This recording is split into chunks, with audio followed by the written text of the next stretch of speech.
여러분, 지난 주일이 바로 성령 강림 주일이었어요.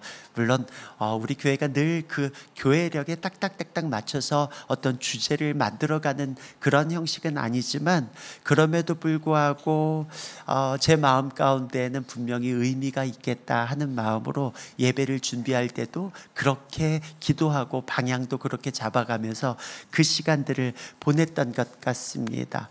오순절은 단순히 역사적 사건으로만 그냥 묶어둘 수 없는 것이었었죠.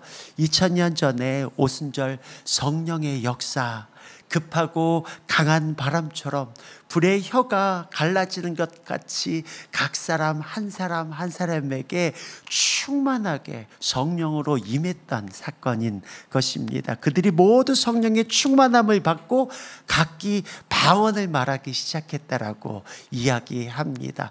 아마도 그 장면을 곁에서 봤었으면은 깜짝 놀랐을 거라는 생각을 하게 됩니다.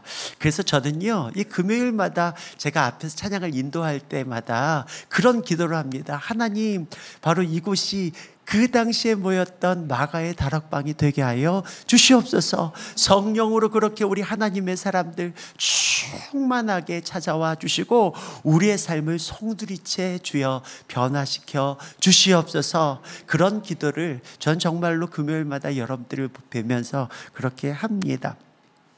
그리고 참으로 놀라운 것은 그런 성령의 역사를 통해서 예루살렘 교회 그 공동체가 그때 생겨났습니다. 여러분, 예루살렘 교회가 얼마나 모이기에 힘썼는지 모르겠습니다. 성령이 임하니까 사람들 안에 기쁨이 넘쳐나기 시작했습니다. 하나님의 사랑이 물붓듯이 부어지기 시작했습니다. 그래서 자기 거를 자기 것이라고 여기지 않고 다른 사람들과 함께 나누고 공유하고 정말로 서로의 필요에 따라서 모든 것들을 통용했었던 것을 보게 됐죠. 천국이 따로 없었습니다. 이러한 예루살렘 교회에 날마다 구원받는 사람들로 가득 채워졌었던 것을 보게 됩니다. 때로는 말씀에 보니까 베드로가 한 번의 설교로 하루에 3,000명씩 세례받는 일도 일어났던 것을 보게 됩니다. 한마디로 부흥대잔치입니다. 얼마나 놀라운지 모르겠어요. 근데 분명한 것은 이것이 전부는 아니었었던 것 같습니다. 사도행전 1장 8절 말씀을 보면은 예수님께서 자리를 떠나가시면서 성령을 보내시겠다라고 기다리라고 말씀하셨어요. 근데 여러분 아시다시피 성령을 보내신 분명한 목적과 이유가 있으시다는 것입니다. 오직 성령이 너희에게 임하시면 너희가 권능을 받고 예루살렘과 온 유대와 사마리아와 땅끝까지 이르러 내 증인이 되리라 라고 하는 말씀입니다. 성령이 임하시면요, 권능을 받는다고 말씀하고 있습니다. 그 권능이 다른 데 쓰여지는 권능이 아니라 예루살렘과 온 유대와 사마리아와 땅끝까지 이르러 예수의 그 생명이 들불처럼 번져나가는 바로 그것을 위하여서 우리를 그렇게 불러주시고 우리 가운데 그렇게 성령을 부어주시겠다라고 말씀하셨던 것입니다. 근데 그 목적과는 조금은 빗나갔었던 것 같습니다. 예루살렘 교회가 분명히 사랑도 넘치고 모이게도 힘쓰고 아낌없이 베풀고 나누고 했었음에도 불구하고 그들의 모습을 한마디로 표현하자면 그들만의 천국이었던 것 같은 느낌을 받게 되는 것이죠. 오늘날에도 이러한 공동체들이 여기저기에도 있는 것들을 보게 됩니다. 초대교회처럼 자신들만의 집단을 형성하고 자급자족하면서 자신들만의 천국을 이 땅 가운데서 이루어가는 것입니다. 여러분, 만약에 이러한 모습이 교회라고 한다면 하나님께서 이런 교회를 만들기 위해서 모든 사람들 다 산속에 들어가라고 했을지 모르겠어요. 수도원에 들어가라고 했을지도 모르겠어요. 너희끼리 모이라고 나름의 군락을 형성해서 이 땅에 천국을 만들라고 했을지 모르겠습니다. 근데 이것이 하나님이 우리에게 원하시는 바가 아닌 것이죠. 그래서 놀랍게도 하나님께서는 사도행전 7장에서 성령의 충만한 스데반의 설교를 통해서 새 일을 행하시는 것을 보게 됩니다. 여러분 잘 알다시피 사실은 스데반 집사님의 설교가 엄청난 양으로 구성되어 있습니다. 누구도 그러한 설교를 성경에다가 다 집어넣은 경우가 없어요. 그만큼 강력하기도 하고 그만큼 중요하기도 했습니다. 설교가 구약에서 신약에 이르기까지 잘 나오는데 그것을 하나로 관통하면 예수 그리스도인 것입니다.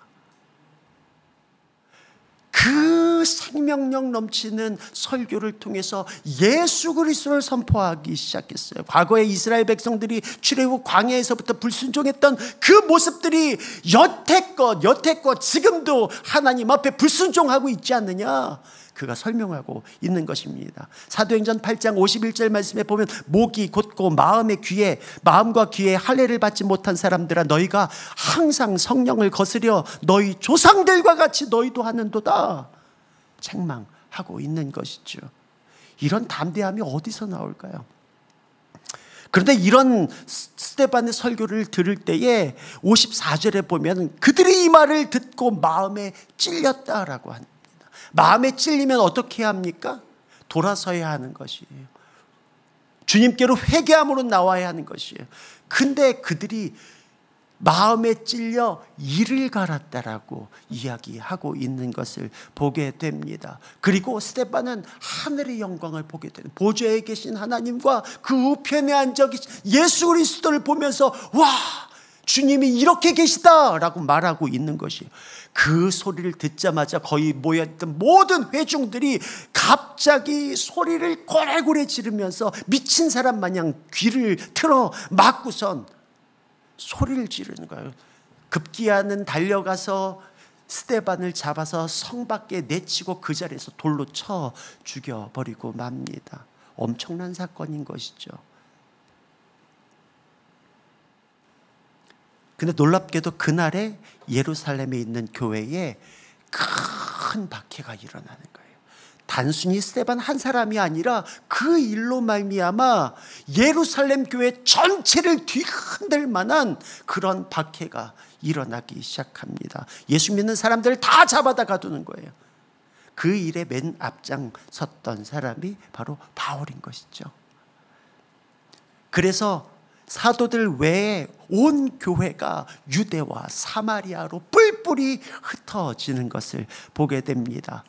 놀랍게도 사도행전 1장 8절의 말씀이 뭔가 서서히 피어나는 것 같지 않습니까? 때론 우리에게 닥친 고난이 눈물이 되고 아픔이 되기도 합니다.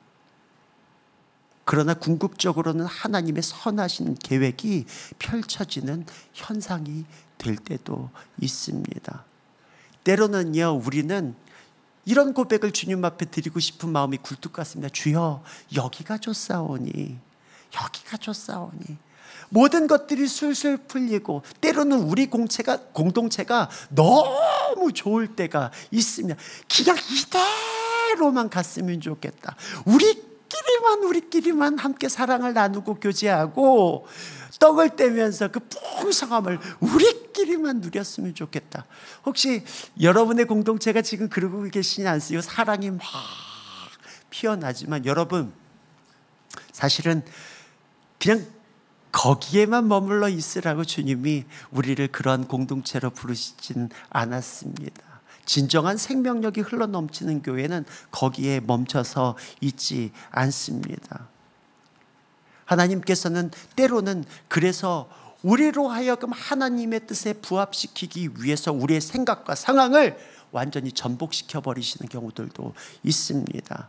이것이 바로 오늘 이 사건입니다. 놀랍게도 뿔뿔이 흩어진 사람들이 했던 것이 다른 게 아니에요. 두루 다니며 복음을 증거했다라고 말씀하는 것이죠. 그 대표적인 인물이 오늘 우리가 읽은 빌립입니다. 예루살렘 교회가 막 급성장했을 때요, 헬라파 과부들이 구제해서 소외됐었어요. 그 일이 발생하니까 이거 어떡하지? 사도들은 말씀과 기도에 전무하고 우리 성령과 지혜가 충만한 7사람을 세우자. 그때 세워진 사람이 바로 빌립입니다. 그를 한마디로 이렇게 표현하고 있어. 신실하고 성령이 충만한 사람. 신실하고 성령이 충만한 사람. 그 빌립이 하나님의 그 움직임에 이끌려서 사마리아 성에 내려가서 복음을 증거하기 시작합니다. 복음을 전하기만 했는데 기적이 일어나는 거예요. 더러운 귀신들이 쫓겨나가고 중풍병자, 못 걷는 사람들이 나음을 얻는 기적들이 일어나는 것입니다. 바로 8절에서는 이 엄청난 사건들을 한마디로 이렇게 표현하고 있죠. 그 성에 큰 기쁨이 있더라. 그 성에 큰 기쁨이 있더라. 이전에 볼 수 없었던 바로 그 기쁨이 그 성에 흘러 넘쳐나는 것입니다. 여러분, 성령의 사람의 특징이 있습니다. 그것은 복음의 생명력으로 사람을 살린다는 거예요. 복음의 생명력으로 사람을 살리고 그 땅을 살리는 역사, 바로 성령의 사람을 통해 하나님은 일하신다라고 하는 것입니다. 근데 재미나게도 이 스토리들이 진행될 때에 성령의 역사가 짱짱하게 벌어지고 있을 때는 꼭 희한하게 가짜가 등장합니다. 소위 짝퉁입니다. 그 인물이 9절부터 등장하는 시몬이라고 하는 사람이에요. 그 사람의 특징을 크게 3가지로 표현하면 이렇습니다. 그는 마술사예요. 그리고 사람들을 그 마술로 놀라게 합니다. 그리고 꼭 사도들이 그랬던 것처럼 뭔가 능력을 스스로가 나타내는 것들을 보게 됩니다. 여러분, 어떤 기적이 일어난다고 해서 모든 것이 하나님의 역사는 아닙니다. 여러분, 분명한 것은 진짜와 가짜는 반드시 차이가 난다라고 하는 것입니다. 여러분, 이 마술사 시몬은요, 9절에 보면은 마술을 통해 사람들을 놀라게 하고 자칭 큰 자라고 자기를 높이고 있는 것을 보게 됩니다. 자기 스스로를 큰 자라고 이야기하는 거예요. 그리고 11절에는 그 마술의 사람들이 놀라 그를 따랐다라고 이야기하고 있는 것입니다. 여러분 아시겠죠? 가짜들의 이 특징은 사람들을 놀라게 할 그 무언가로 말미암아 자기를 과시하고요, 자기를 높이고요, 그리고 자기를 따르도록 만든다라고 하는 것입니다. 이게 가짜예요. 근데 진짜는 다르죠. 12절에 진짜가 등장합니다. 빌립입니다. 그가 어떻게 합니까? 하나님 나라와 예수 그리스도의 이름을 증거했다라고 나와요. 다른 것 하지 않았어요. 그는 가는 곳곳마다 하나님 나라와 예수 그리스도의 이름을 증거했어요. 자기를 과시하거나 부각하는 일들이 없었습니다.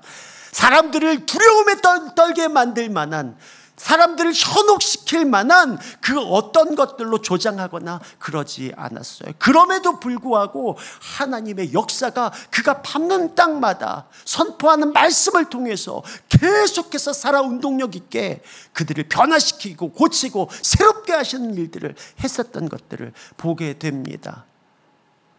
그는 그냥 말씀을 전한 게 전부인데 사람들이 동의하고 회개하고 매일과 같이 세례받는 일들이 있는 거예요.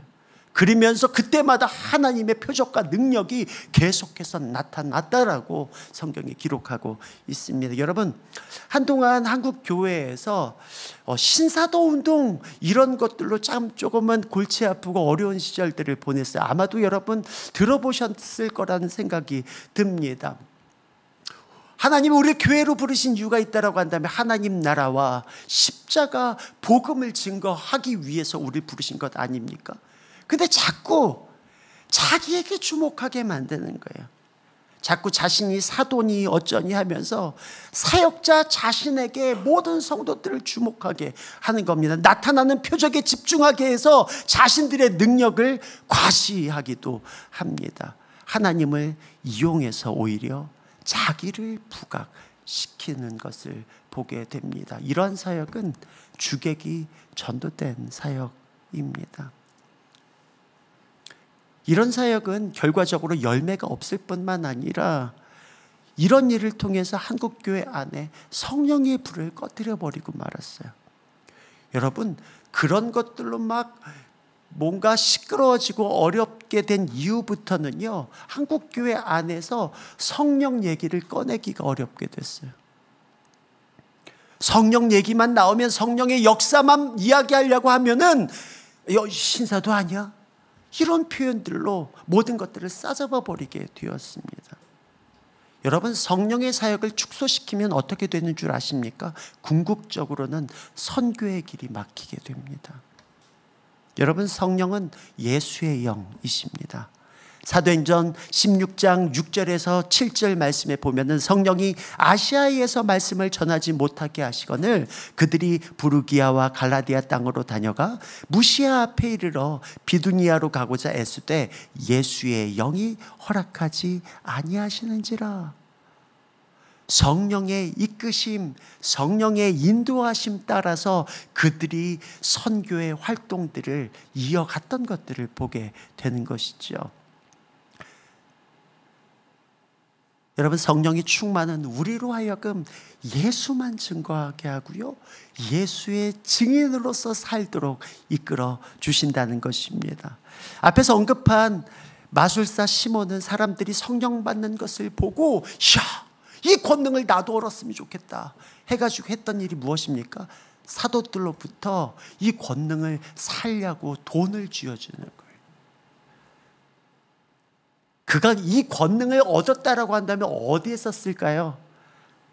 아까 말씀드렸던 것처럼 나를 높이고 나를 과시하고 나를 따르라 하기 위해서 했던 것 아니겠습니까? 여러분, 진정한 성령의 사람은 성령을 자신이 핸들링하려고 하지 않아요. 성령이 인도하시는 대로 그 이끄심에 순종하는 사람, 그 사람이 바로 성령의 사람입니다. 성령의 사람은요, 오늘 보니까 이제 말씀이 길어서 읽지는 않았지만 26절에 보니까 주의 사자가 빌립에게 가사로 내려가라 말씀하시는 것을 보게 됩니다. 여러분, 가사는 광야예요. 아무것도 없어요. 가서 무슨 돌들에게 복음을 전합니까? 거기 왜 주님이 하필 가라고 말씀하십니까? 그런데 빌립은 묻지도 따지지도 않아요. 가려면 가는 거예요. 여기 말씀해 보니까 즉시로 일어나 가보니 라고 나와 있어요. 지금 왜요? 지금이요? 아니야. 일어나 즉시로 가본 거예요. 그 즉각적인 순종을 통해서 그의 발걸음이 옮겨진 그 광야에는 거기에 에티오피아 여왕 간닥의 모든 국고를 맡은 관리인 네시가 예배하려고 예루살렘에 와서 예배하고 돌아가고 있는 와중이었었다라고 하는, 기막히죠. 기막힌 타이밍입니다. 그리고 더 놀라운 것은 그가 돌아가면서 그냥 룰랄라 있었던 것이 아니라 이사야의 글을 읽고 있었어요. 그리고 더욱이 기가 막힌 것은 이사야의 글들 중에서 우리가 잘 아시는 이사야서 53장에 관련된 예수 그리스도의 고난에 관련된 말씀을 그가 읽고 있었다라고 하는 거예요. 하필 그때! 이게 우연입니까? 여러분, 하나님은 판을 다 깔아놓고 일하십니다. 믿으십니까? 우리는 그냥 주님의 말씀에 순복하기만 하면 되는 것입니다. 29절 말씀에 보니까요, 성령이 빌립더러 수레로 가까이 나아가라 이렇게 말씀하시는 거예요. 근데 30절에 빌립이 곧바로 뭐라고 써요? 달려갔다라고 나와 있어요. 수레로 가까이 나아가라, 성령이 말씀해. 달려갔다라고요. 즉각적인 순종. 여러분, 나아가라, 그러니까 달려갔다. 나아가라, 달려갔다. 여러분, 이렇게 하나님 사역에 죽이 잘 맞으면 얼마나 신이 나겠습니까? 나아가라, 달려가는. 나아가라, 달려가는. 근데 여러분, 그 수레가 무슨 수레인데요? 뭐 믿고 거기 달려갑니까? 그 수레가 어떤 수레인데요? 한 나라의 국고를 책임지고 있는 장관 끝 위인이 타고 있는 수레라고 한다면요, 아마도 분명 호위하고 있는 군사도 어마어마했을 것입니다. 근데 여러분, 참고로 우리가 상상하는 달구지 같은 달달달달 이런 수레 아닙니다. 여기 수레라고 하는 표현밖에는 없어서, 그게 설명할 길이 없어서 그렇지, 여러분 상상해 보세요. 거기가 무슨 길이야? 광야예요. 거친 광야길인데 수레 위에서 이 사람이 이사야의 글을 보고 있어요. 여러분, 버스에서만 글을 보려고 해도 이거 쉽지 않은 일이에요. 근데 여기 무슨 아스팔트가 깔려 있습니까? 여기는 광야길이에요. 근데 광야길에서 말씀을 읽을 정도의 편안함? 거의 오늘로 따지다고 한다면 거의 롤스로이스급 아닙니까? 흔들리지 않는 편안함. 보통 사람이 아닌 거예요. 정말 그 어마어마한 수레에 하나님이 나아가라 했을 때 나아갔더니, 이사야 53장의 말씀, 예수 그리스도에 관련된 말씀을 읽고 있던 그가, 내가 알려주는 사람이 없어서 이 글을 몰라. 알려주겠다고 해요. 당장 올라타가지고 거기에서 복음을 전하고 바로 그 즉시로 그 영혼이 변화되는 역사가 일어나는 거예요. 그리고 나서 무슨 일이 벌어졌습니까? 저기 물가가 있으니까, 야, 뭘 망설여? 나 저기서 세례받겠다고. 나 세례받겠다.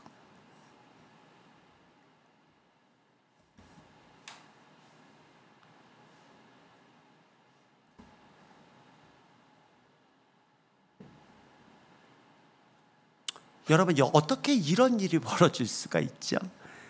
여러분, 선교는 성령의 역사예요. 선교는 성령의 역사, 내가 하는 것 아니라고 하는 것입니다. 그냥 성령님의 말씀에 순종하면 되는 것이에요.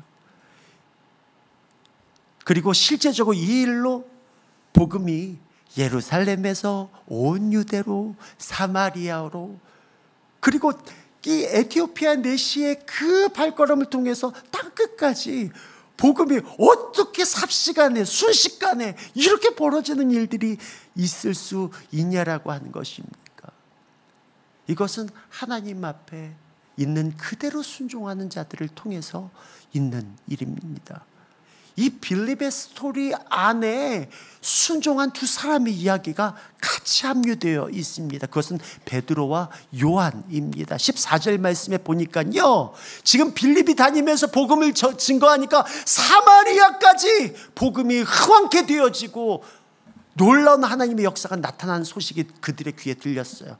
그러니까 보니까 예루살렘에 있는 사도들이 사마리아도 하나님의 말씀을 받았다 함을 듣고 라고 이야기하고 있어요. 여러분, 유대인들은 이전에 사마리아인에게 복음을 전한 적이 없어요.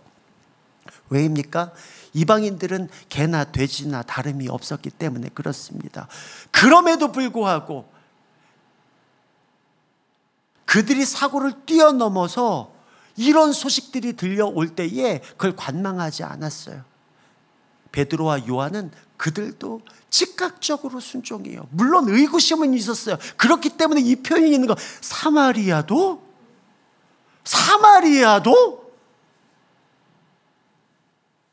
이러한 의아함 속에서 성령의 역사에 순종하고 그들이 찾아가서 안수하고 기도하기 시작하니까 그들이 성령을 받는 거예요. 충격 그 자체였습니다. 여러분, 우리도 복음을 받아들일 것 같은 사람과, 저 사람은 찔러도 피 한 방울 나오지 않을 것 같은 사람, 우리 스스로가 이미 마음에 구분하고 있지는 않습니까? 혹시나 가까이에 있는 여러분의 가족들을 향해서도, 혹시나 믿지 않는 여러분의 가족을 향해서도, 우리 부모님은 절대, 주변의 모든 사람들은 믿어도 우리 부모님은 절대, 우리 형은 절대.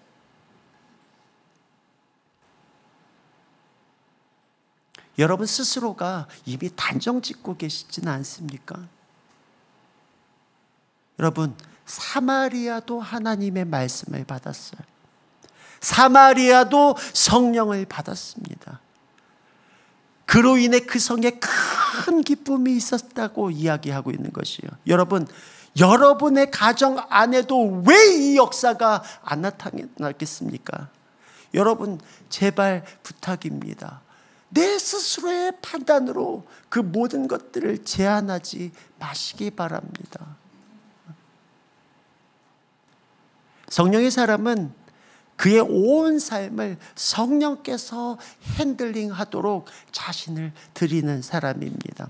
38절 40절에 빌립이 내시에게 세례를 베풀었을 때 세례를 하고서 딱 나왔는데 무슨 일이 벌어졌습니까? 주의 영이 빌립을 이끌어간지라 라고 기록하고 있어요. 주의 영이, 주의 성령께서 빌립을 이끌어갔다라고 이야기하고 있습니다. 그리고 나서 내시는 그를 다시 보지 못했다. 안녕? 인사도 못했어요. 세례하고 일어났더니 갑자기 없어진 거예요, 이 사람은. 그리고 40절에 갑자기 빌립이 어디에 나타납니까? 아소도라고 하는 지역에 짜잔 하고 나타나서 거기서 여러 성읍을 지나면서 복음을 증거하면서 다니는 것을 보게 됩니다. 여러분, 주의 영이 빌립을 이끌어 다니시는 초자연적인 상황들을 우리는 성경을 통해 보게 되는 것입니다.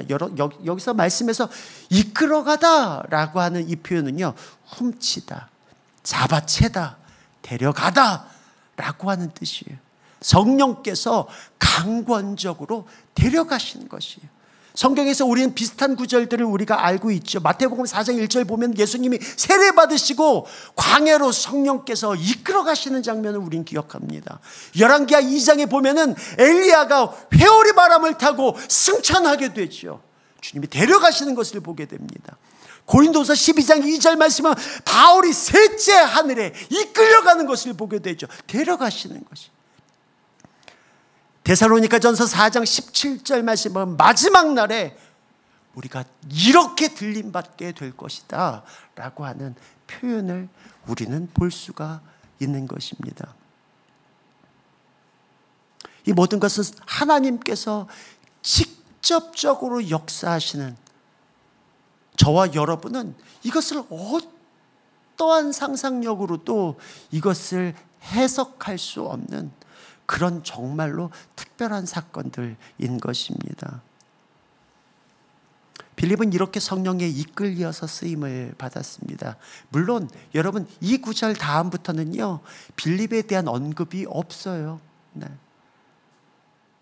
근데 여러분, 사도행전에 기록되지 않았을 뿐이지 우리는 충분히 추론할 수 있죠. 성령께서 아마도 계속해서 빌립을 동해 번쩍 서해 번쩍 복음의 증인으로 계속해서 사용하지 않으셨겠습니까? 그리고 더 놀라운 사실은 사도행전 21장으로 훅 지나갑니다. 사도행전 21장 8절에서 9절 말씀에 보니까요, 이튿날 떠나 가이사랴에 이르러 7 집사 중 하나인 전도자 빌립의 집에 들어가서 머무니라. 그에게 딸 넷이 있으니 처녀로 예언하는 자라 라고 나와 있어요. 여러분, 이 구절에서 시차가 한참 납니다. 약 20년이 지난 후입니다. 빌립이 동해 번쩍 서해 번쩍 하면서 복음을 증거했던 그때에서 약 20년이 지난 후에 바울이, 회심한 그 바울이 마지막 예루살렘 여정을 앞두고 가이사랴에 도착했어요. 그리고 그가 어디에 머뭅니까? 빌립의 집에 머뭅니다. 그리고 20년이 훅 지난 이 시점에서 그를 뭐라고 성경에서는 소개합니까? 전도자 빌립이라고 이야기하고 있어요. 전도자 빌립. 여전히 그의 정체성은 전도자였어요. 복음을 그 20년이 훅 지난 그 시절, 기록되어 있지 않지만 끊임없이 복음의 증인으로서 살아왔었던 그의 전력을 한마디로 전도자 빌립 이렇게 표현하고 있는 것입니다. 그리고 더 놀라운 것은 그에게 4딸이 있었다라고 해요. 근데요, 성경에서 뭐라고 이야기합니까? 그들 모두가 한 명이나 두 명이나 세 명이나가 아니라 그들 모두가 다 예언자였다라고 성경에 기록하고 있는 것입니다. 한마디로 표현하면은 그 아버지의 그 딸들입니다. 여러분, 성령의 사람은 계속해서 성령의 사람을 세워가는 것을 보게 됩니다. 나만 성령 충만한 것으로 끝나지지가 않아요.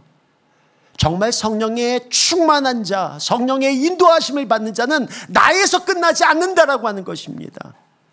여러분, 빌립은 계속해서 자신의 자녀들로 하여금 성령에 순종하는 복음의 증인들로 키워냈던 사실을 우리는 볼 수가 있는 것입니다. 이것이 진짜 백이 성령의 사람입니다. 여러분, 진짜를 소유한 그런 사람은요, 그 진정한 보물을 반드시 유산으로 전수합니다.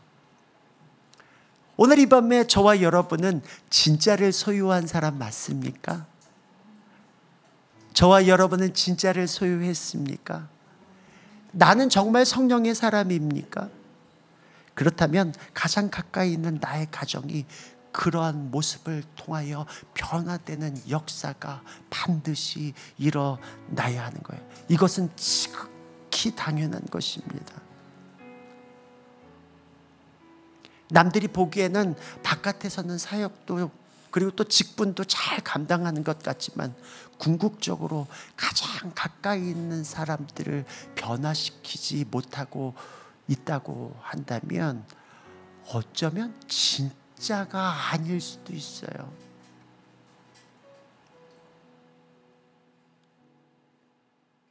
이런 얘기들 하면은요, 주변에서도 아유, 자식이 마음대로 되나요? 그런 얘기들 할 수 있죠. 여러분, 그 자식 내 자식입니까? 하나님 자식입니까? 하나님이 변화시킬 수 있도록 내가 먼저 그분 안에서 변화된 삶을 살아가야 하지 않겠습니까? 내가 하는 것 아닙니다. 저와 여러분이 오늘 이 밤에도 부르는 곳도 많고 정말 하고 싶은 것도 많을 텐데 이 밤에 여기 왜 오셨습니까? 모든 한 분 한 분이 여러 가지 기도의 제목들도 있겠지만 오늘 이 밤에는 저와 여러분 모두가 성령의 충만함을 받았으면 좋겠습니다. 성령께서 우리의 인생을 핸들링하시고 이끌어 가실 수 있도록 우리 인생의 핸들을 성령 하나님 앞에 맡겨드릴 수 있는 이 밤이 되었으면 좋겠습니다. 여러분, 그렇게 그냥 살기만 하면 갈라디아서 5장 말씀에 보니까 성령의 열매가 맺혀진다라고 이야기하고 있어요. 여러분, 성령의 열매는 내가 맺는 것 아니잖아요. 그냥 따라 순종하기만 했는데, 그분이 내 인생 핸들링하기만 했는데, 근데 나의 삶에 정작 성령의 열매가 맺히더라는 것입니다.